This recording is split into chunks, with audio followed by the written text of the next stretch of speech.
श्रीकृष्ण अवतारात मारुती आणि श्रीकृष्ण यांची भेट. व्यास वाल्मिकी ह्यांचे गुरु असलेले, 64 विद्यामध्ये पारंगत असलेले, गायन कलेत निपुण असलेले, चारी वेद ज्यांना मुखोद्गत आहेत असे नारद एकदा तीर्थयात्रा करत दक्षिणेकडील समुद्रकिनाऱ्यावर असलेल्या रामेश्वर येथे पोहोचले.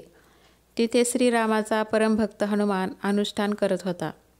सतत श्रीरामाचे ध्यान करणाऱ्या हनुमंताला नारद आले आहेत हे कळले आणि तो नारदांना भेटण्यासाठी गेला. संताचा अनादर करून जो भगवंताची पूजा करण्यात मग्न राहतो तो भगवंतालाही आवडत नाही. हनुमानाने श्रीरामाचे ध्यान सोडून दिले आणि तो नारदांना भेटण्यासाठी पुढे गेला. त्याने नारदाचे चरण प्रेमाने धरले. त्या दोघांची भेट म्हणजे एक अपूर्व योग होता. दोघेही योगी होते, दोघेही बालब्रह्मचारी होते, दोघेही श्रीहरीचे आवडते भक्त होते, दोघेही ज्ञानी आणि विरक्त होते, दोघेही नित्यमुक्त होते. दोघांचाही पुरुषार्थ अद्भुत होता. हनुमंताने तृणासर घालून त्यावर नारदांना बसवले, त्यांची पूजा केली. मग नारदांनी हनुमंताला विचारले की आता तू तुझा काळ कसा व्यतीत करतोस. हनुमंताने नारदांना सांगितले की राम अवतार संपल्यानंतर मी दक्षिण सागरी येऊन राहिलो आहे आणि एक वाणी, एक वचनी, एक पत्नीवरती रामाचे चरित्र आठवत मी कालक्रमण करतो आहे. नारद हनुमंताला म्हणाले की ह्या पृथ्वीवर अनेक तीर्थे आहेत, तिथे साधू संत भेटतात. संत दर्शन घेण्यासाठी तू सर्व तीर्थांना भेटी दे. हनुमंताला तीर्थयात्रा करण्याचा सल्ला देऊन नारद आपल्या मार्गाने निघून गेले. श्रीरामाचे गुण गात नारद मुनी द्वारकेत आले. कृष्णाने नारदांना पाहिले आणि त्यांना आसनावर बसून त्यांची पूजा केली. मग श्रीकृष्णाने त्यांना त्यांचे वर्तमान विचारले. तेव्हा नारदाने श्रीकृष्णाला सांगितले की मी त्रिभुवनात हिंडत होतो. हिंडता हिंडता मी दक्षिण समुद्रावरील सेतुबंधावर पोहोचलो. तिथे श्रीराम भक्त आणि महायोगी वीर हनुमंत भेटला. त्याच्या गुणांचे वर्णन मी कसे करू. त्याच्यासारखा विरक्त मी पाहिला नाही. तो तीर्थयात्रा करत करत तुझ्या द्वारकेत येईल. ह्या ब्रह्मांड मंडळात त्याच्यासारखा दुसरा वानर सापडणार नाही. रामाचा हा भक्त वल्लभ लवकरच तुझ्या दर्शनासाठी येईल. नारदांच्या तोंडून हनुमंताचे वर्णन ऐकल्यामुळे तो कधी एकदा आपल्याला भेटेल असे श्रीकृष्णाला वाटले. तो नारदांना म्हणाला की अशा भक्तावरून आपला प्राण ओवाळून टाकावा असं मला वाटतं. नारदांच्या सल्ल्यावरून हनुमंत तीर्थाटनासाठी निघाला. तीर्थाटन करत करत हनुमंत गौतमी तीरावर आला. त्याने त्रिंबक येथील ज्योतिर्लिंग पाहिले, पंचवटी स्थान पाहिले. श्रीरामाने येथे राहून दंडकारण्याचा उद्धार केला हे हनुमंताला माहीत होते. नंतर तो पश्चिम दिशेने निघाला. त्याने द्वारका नगरी पाहिली. त्याला ती पूर्वी पाहिलेल्या अयोध्येप्रमाणेच दिसली. एकसारखे लक्षावधी कळस, रत्नखचित गोपुरे, अहोरात्र वाजणारी मंगलवाद्य, चित्रविचित्र मंदिरे, दारोदारी डुलणारे कल्पवृक्ष अशी द्वारकापुरी पाहून अंजनी हृदयरत्न हनुमंताला आनंद झाला. तो गोमतीच्या तीरावर आला तेव्हा त्याला ध्यानस्थ बसलेले अनेक ऋषी दिसले. हनुमंताने त्या ठिकाणी स्नान संध्या केली, रघुनाथाचे ध्यान केले. मग सगळ्या ब्राह्मणांना नमस्कार करून त्यांना त्या नगराचे नाव विचारले. इथे कोणता राजा नांदतो आहे असेही विचारले. ह्या तीर्थाचे नाव काय असेही विचारले. त्या विचित्र वानराला पाहून तिथल्या सर्व ऋषींना आश्चर्य वाटले.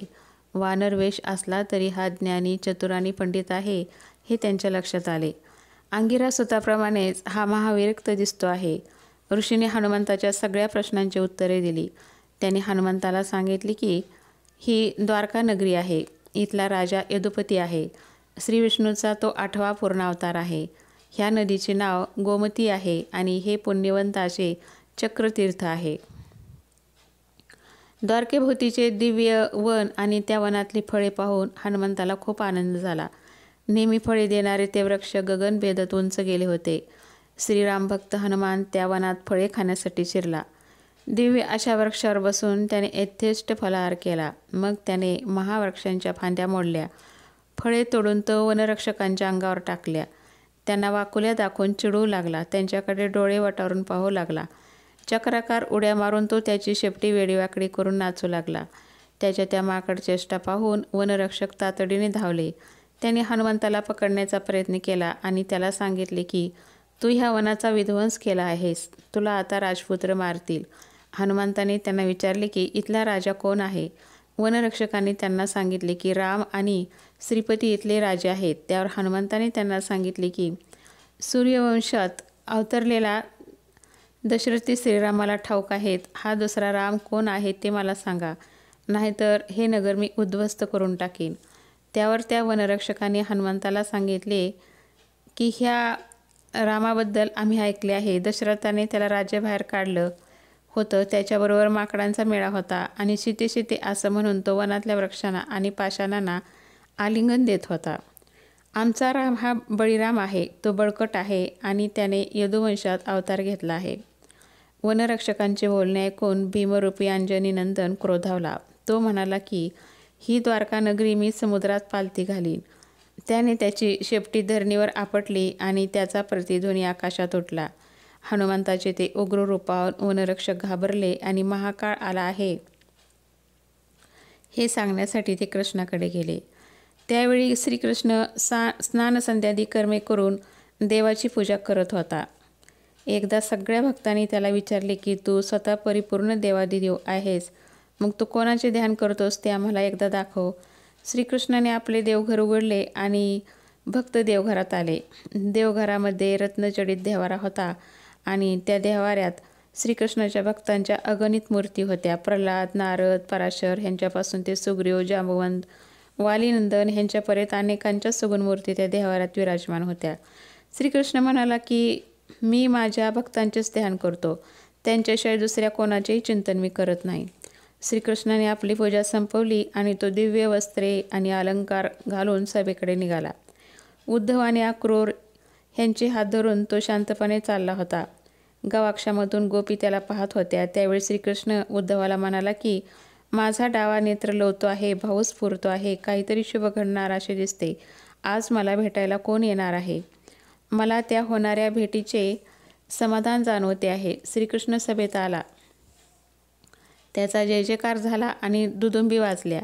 सभेमध्ये सगळेजण उभे राहिले. श्रीहरी सिंहासनावर बसला. नारद, सनत कुमारादी भक्त श्रीकृष्णाची वाट पाहत होते.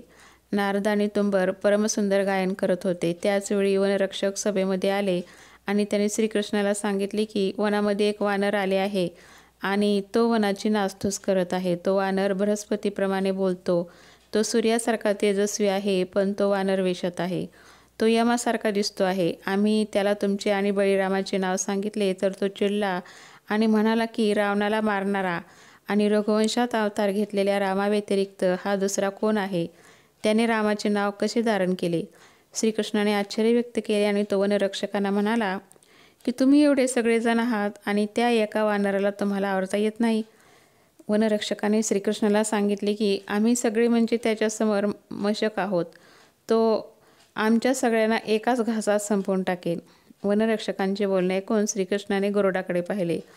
गरुडाच्या मनात गर्व आहे हे जाणून श्रीहरीने त्याला सांगितले की तुझ्यासारखा पुरुषार्थ ह्या त्रिजगतात कोणामध्येही नाही. तू त्या वानराला पकडून आण. तो एकटाच त्याला घेऊन येशील की तुझ्याबरोबर सैन्य देऊ? गरुड आवेशाने म्हणाला, मी पडणाऱ्या आकाशाला सावरतो. मी पक्ष्यांचा राजा आहे आणि तुम्ही मला त्या वानराला आणायला पाठवत आहात ह्याचेच मला आश्चर्य वाटते आहे. मी त्या वानराला धरून आणतो. मग गरुडाने श्रीकृष्णाला नमस्कार केला आणि तो आकाशमार्गे निघाला. त्याने वनात प्रवेश केला. पाठमोरा बसलेला वायुनंदन हनुमंत त्याने पाहिला. तो फळे झेलत होता आणि श्रीराम गुण गात होता. खगपती गरुड त्याला म्हणाला की तू वनाचा विध्वंस केलास, सगळ्या वनरक्षकांना पळवून लावलेस. मी तुला आता शिक्षा करतो. हनुमंत हसून म्हणाला की तू तर पुरुषार्थाच्या गोष्टी करतो आहेस, पण तू कोण आहेस आणि तुला कोणी पाठवले आहे ते मला सांग. गरुड म्हणाला की मी कश्यपसूत द्विजेंद्र आहे आणि मी श्रीरंगाचा दूत आहे. हनुमंत म्हणाला की जो स्वतःच्या मुखाने स्वतःची स्तुती करतो तो अज्ञानी असतो. हनुमंताचे बोलणे ऐकून गरुड त्याला म्हणाला की मरण समय जवळ आला आहे म्हणून तुझी बुद्धी भ्रष्ट झाली आहे.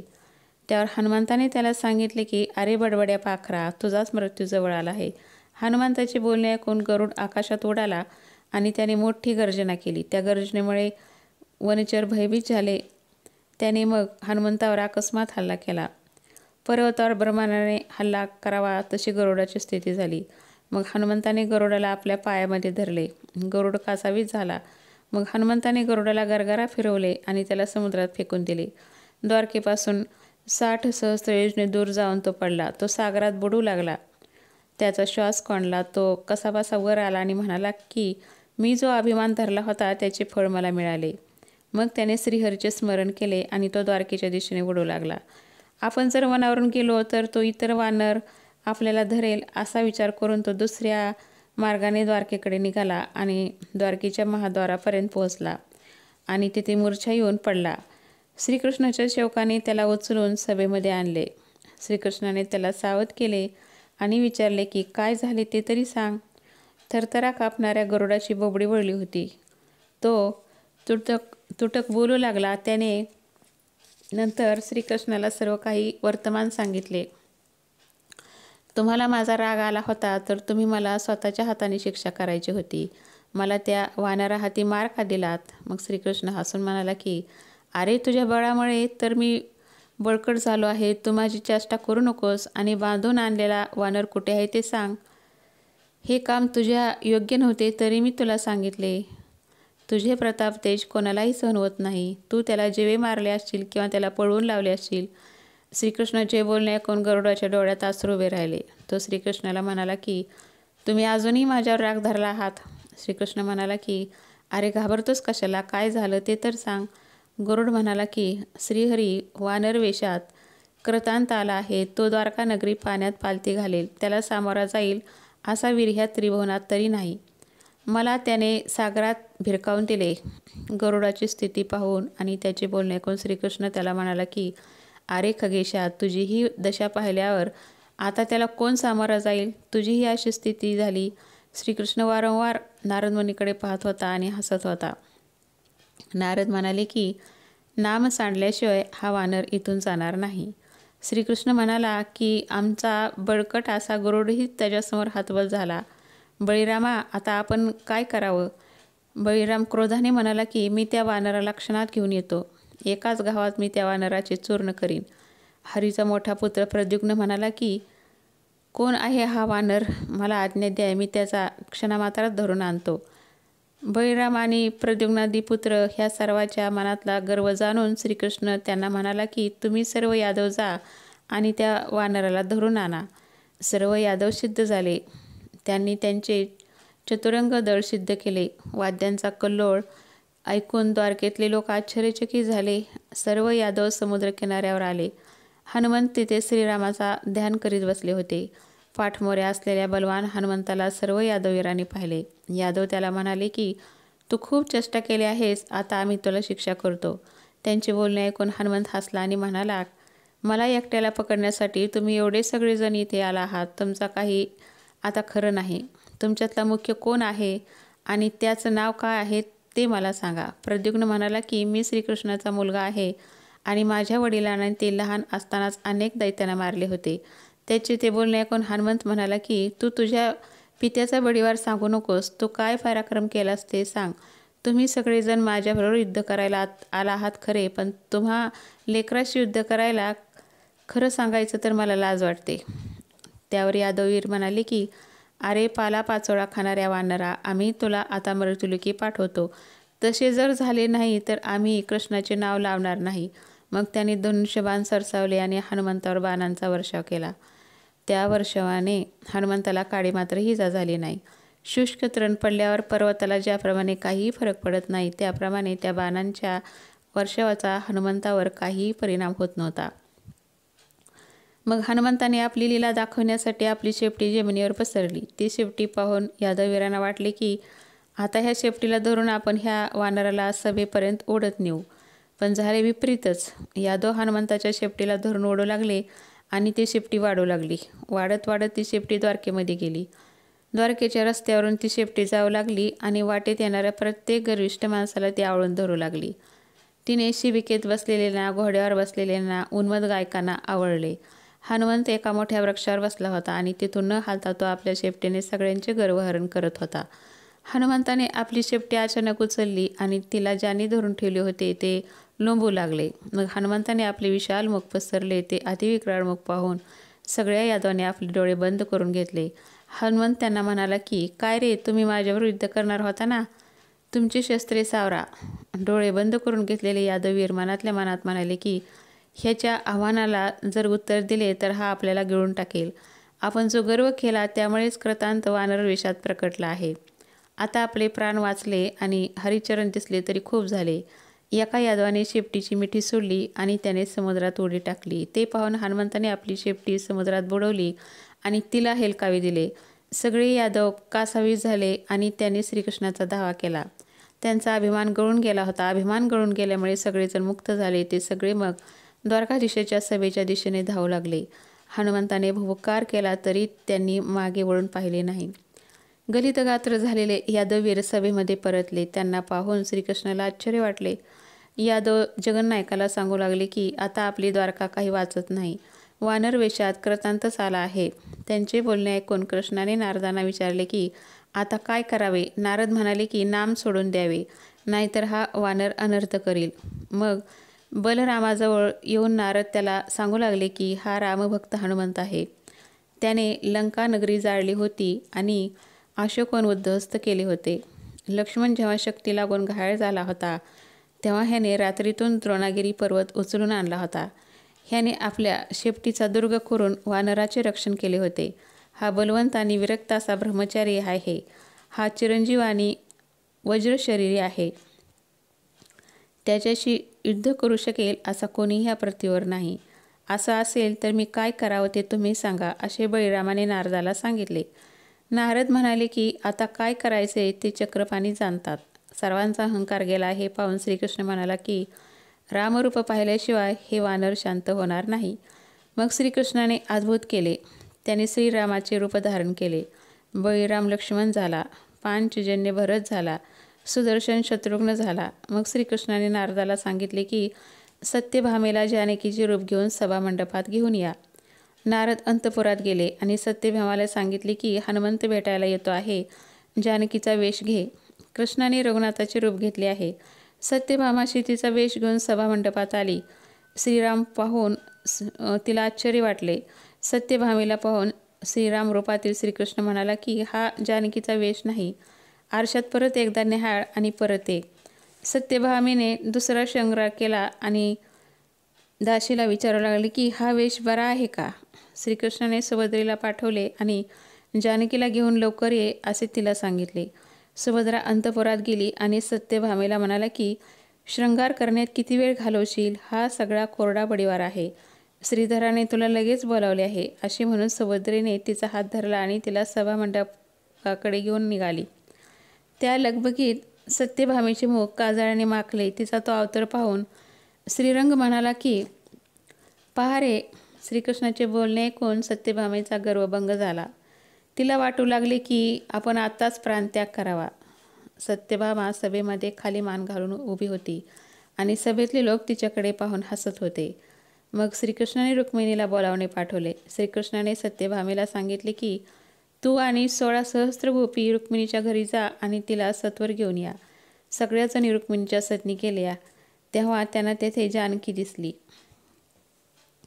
हसतमुख जानकीला पाहून सत्यभामेला आश्चर्य वाटले. मग तिने जानकीतल्या वेशातील रुक्मिणीला सांगितले की तुम्हाला जगजीवन बोलावतो आहे, मी निघालेच आहे. असे सत्यभामेला सांगून जानकी सभामंडपात गेली.